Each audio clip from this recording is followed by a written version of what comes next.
Here we go, guys, with another one. Right now, I'm in Portugal. So I had to drop a video for y'all. So we recorded this before we went to Portugal. But shout out to you for watching. Hey, make sure you guys subscribe to the YouTube channel if you haven't already. This game is me versus Sergey Ehrenberg, Grandmaster in the Charlotte Summer Open. Directly happened after the Charlotte Summer Swiss. So I played like 14 games back to back, all just very strong games.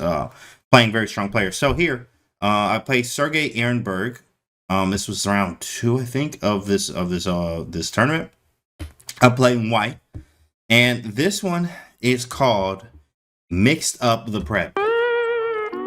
We mixed it up. We definitely mixed it up. Now, let's see why. Okay, so here we go. First move is D4. Now, when you see D4 on the board from a young Jedi would, because a Jedi could, what you think coming next, right? What do you think is coming next? Let's take a look. Let's see what happens.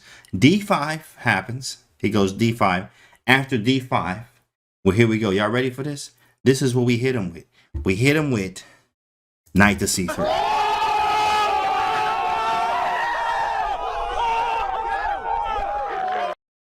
The Jar Jar Binks London. You already know we got a course coming out on this, right? You know the course about to drop, right? Okay, it's about to drop in September. So on CHESSABLE. The Jobava London, 100%, definitely a big fan of it, expert in it, one of the best to play it. But the problem here was that there's so many lines in this course. It's like Hans's and Simon's and like all the Jobavas like put together. But it's a very hyper aggressive course. I'm a hyper aggressive player. So let me show you what happens here, right? Knight f6, bishop f4. My course has like 700 variations. It's gonna be a lot. And then I still have to add another chapter that I have to type up the words for, but I finished all the moves. So after bishop f4, e6, right? This is all theory. e3, and he goes with the bishop b4 option. Now you do have the bishop d6 option, but he went with the bishop b4 option, pinning the knight. So cool, that's whatever. Bishop b4. Now here, I used to play, and I actually have a game. I drew Vigorito with bishop d3. I have a Grandmaster draw over the board with this.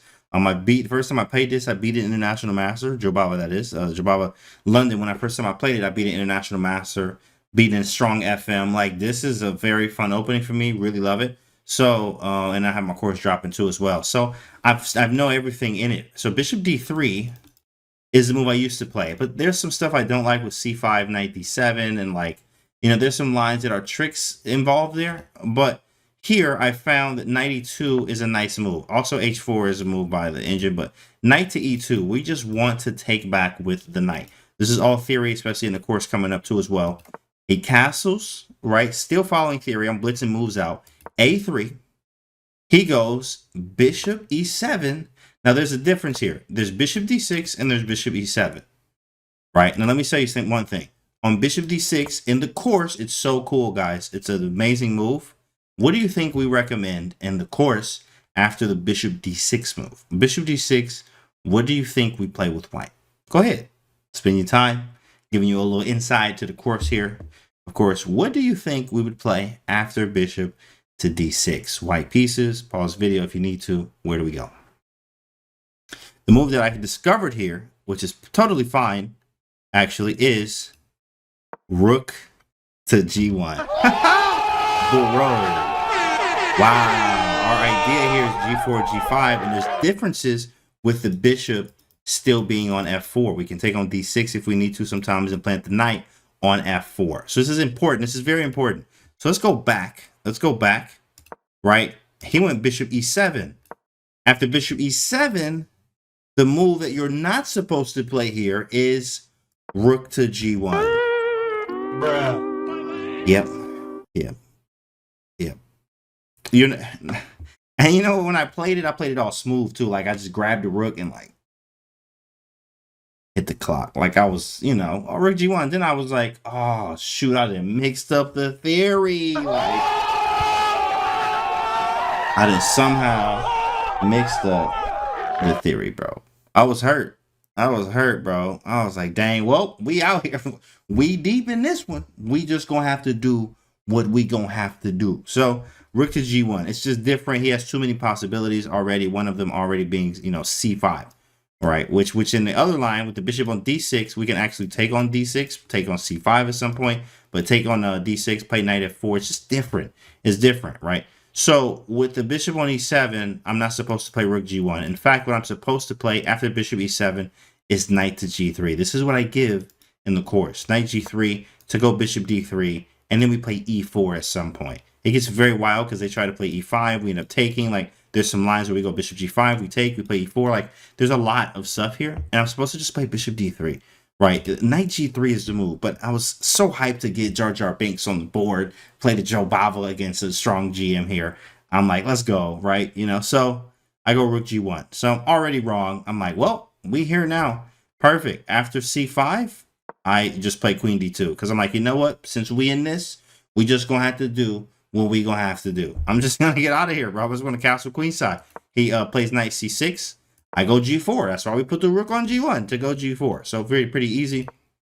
Bishop d7. He said it was an accuracy. Best move was take on d4, but he's a human.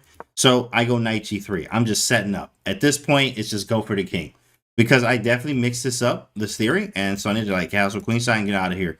So c takes d4. C takes. He goes rook c8. Right. Rook c8, and then I go knight to h5. Ooh wee. Here we go, chat. Here we go. So if something like, let's just make a move, b6, I have some moves coming that could be very nice. Like bishop h6, I was trying to hint at. Like bishop h6 at some point, right? And then if knight e8, you know, I could even play bishop takes g7 at some point. There's supposed to be a pawn on g5 in some line, but yeah, the idea here is I'm hinting at stuff. I'm hinting at a few things here. Very, very cool ideas. He went queen b6, I castle queenside, and then he went knight e4. And that move, boy, that's a sick move, bro. That is a sick move.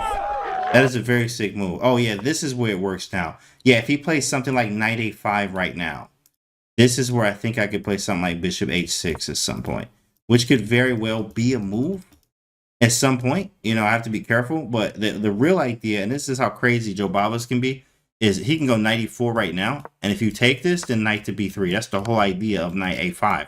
Oof, there's some heat there, my guy. Ooh, right? So you have to be very careful. But I know there's a bishop h6 at some point. I'm just trying to figure out where, like, is this move work? Rook d8. Let me see what the engine says. There was a bishop h6, knight a4 engine. Queen e3 is another move. And right now, rook g3. Okay.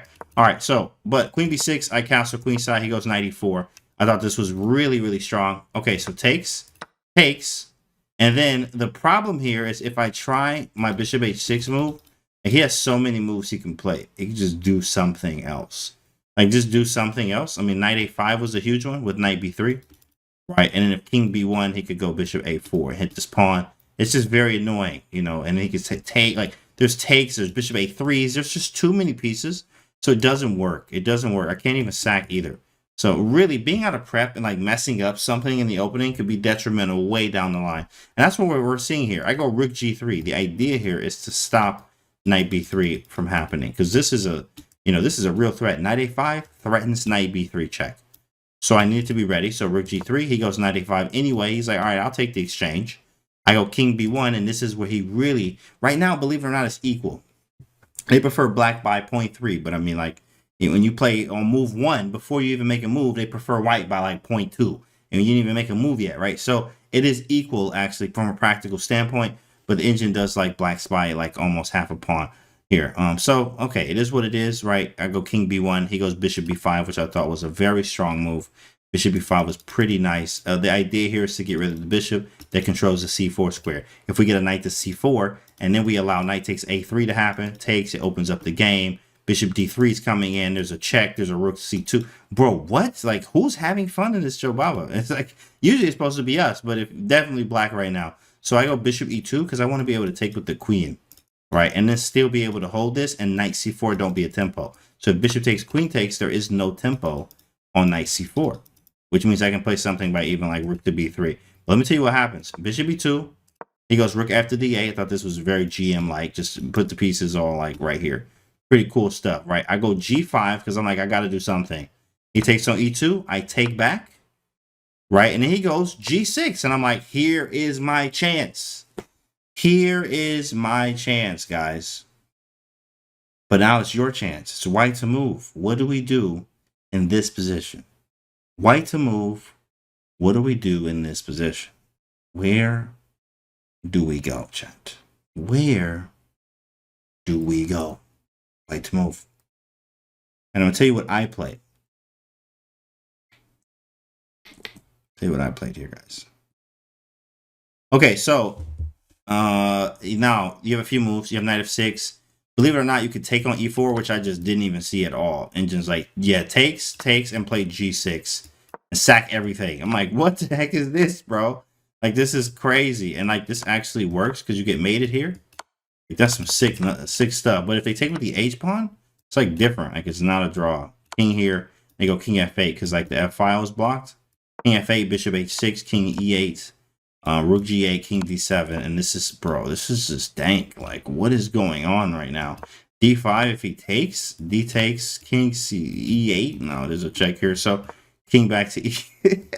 Bro, you gotta be kidding me. Like, but this is like whatever. Like, I mean, this is a typical Jobava game. Of course, when you get this type of initiative, right? So, I mean, that's some wild stuff there. Taking this way, takes, king f8. Bishop h6, king e8, rook g8 here, d5. Very strong. If e5 covers everything, right, trying to do this, we might be able to play d6, queen f5, or something else. But I am down a piece still is why I had to sack. I had to sack some material. I didn't see all of that, obviously. I didn't see none of that. Knight f6 was a move, but I also, this is what I saw. And I think I moved just a little bit too fast, a little bit too hasty here. I was already out of prep, obviously, from the beginning, too, as well. I had to create some stuff on the board. But I play bishop e5, and this one immediately is losing. Bruh. It's already -2, like a piece almost. Like, it's almost a piece. And my idea here, actually, was after pawn takes, right, after g takes h5, I was going to play, like, queen takes and try to get g6 in real fast. Because I'm like, I don't care what you're doing. I just want to get mate in. This was just, you know, I didn't calculate enough, which I should have. Bishop e5, he goes knight c4. I'm like, cool. I'm cool with that. And as soon as I saw his next move in my head, I knew I was going to lose. I was like, oh, I'm losing now. I'm definitely in trouble. I'm definitely in trouble. Right. I go rook b3. He goes queen a6. He goes queen a6, and I had one move here. Only one. I have only one move here. Only one move, believe it or not. It really sucks. Really sucks, guys. But let's see if we can find it. It's white to move. White to move. And like queen a6, like what is this? Queen a6 is a diabolical move. You got to be really paying attention here, guys. It's a very diabolical move. Queen a6, and I was like, oh my goodness, I'm just hurt. I'm just hurt, bro. After queen to a6. The idea here with queen a6 is if I do anything that does not protect my queen, or even my, and he's also threatening to take, by the way, right? I thought I had this in-between move, rook b3, to use this and then play knight f6 check or something, but I don't have time to. For instance, knight f6, bishop takes, and then he hits you with knight takes a3. Lights out. Have a good day. Like, you're losing the queen immediately. And I'm like, oh my goodness, like I saw this. The only move I have is knight to g3. After knight takes e5, obviously I can trade queens. This is a little worse, but I can do d takes e5. Right, queen takes e2, rook takes d8, and then knight takes, rook takes, knight takes, and b6. And this is like, I mean, this is worse. This is worse. Black is definitely for choice. I mean, look at the pawn structure.